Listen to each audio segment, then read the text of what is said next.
Hey up YouTube, today we are testing out the VeeRace antennas from Actuna and seeing how they compare to a dipole at various power levels. The VTX I'm using for this is a 20x20 X5 with stock dipole, a nifty little VTX from AKK Tech with a clear LED readout and a UFL or IPX connector depending on what you want to call it. This is going to give me the ability to swap out the antenna quickly. I was just going to test min and max at 25 and 200 milliwatts, but I incorrectly set it to P3, which is 100 milliwatts, so we'll start there. Then 25 and finally 200 milliwatts. This also meant that I had to use 3S lipos for the 200 milliwatt comparisons as I ran out of 2S, and none of the runs were close in timing, so those will be one after the other rather than side by side.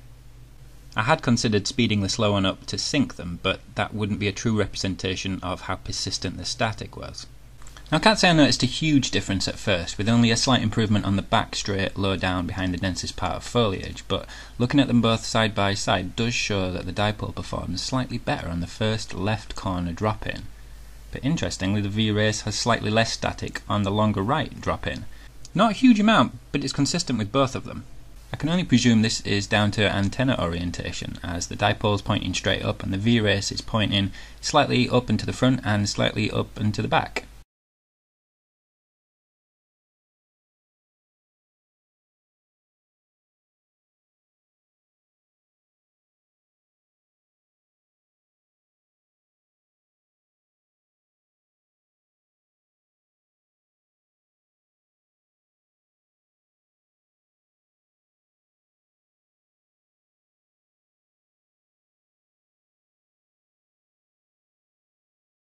Turning up or down the power, those points were still true, but at 25 milliwatts the VeeRace felt like static was less consistent than the dipole, especially in more open areas, while the horizontal flickers were thinner and a little more transparent. They also have less colour in them.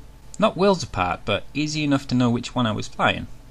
Let me know in the comments below if you see the same, and if you've been using the VeeRace, let me know what you think about it.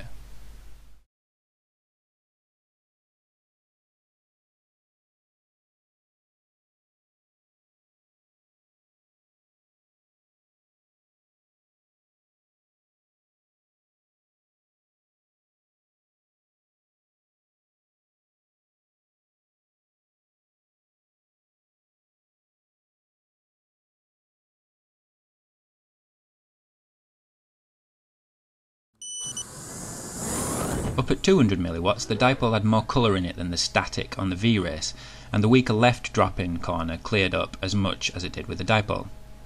While I can easily fly with either, I do prefer the VeeRace, especially at 25 milliwatts or 200 milliwatts in this wooded area, and taking corners progressively faster also felt a touch clearer with the VeeRace too. The other point I was curious about is durability, because I regularly kill antennas. Now while a crimped on UFL connector is the same on both, the VeeRace has a 3D printed cover, for want of a better term. It holds the two antennas at round right angles and is covered in red goop. I crashed the heck out of both of them, and although it's scratched up and beaten up, it has survived sessions that the dipole didn't, where it needed replacing. So if you're tired of dipoles and don't want to run a delicate helical on your micro, perhaps the VeeRace is worth trying.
Actuna were kind enough to send me a couple of extras, thank you very much.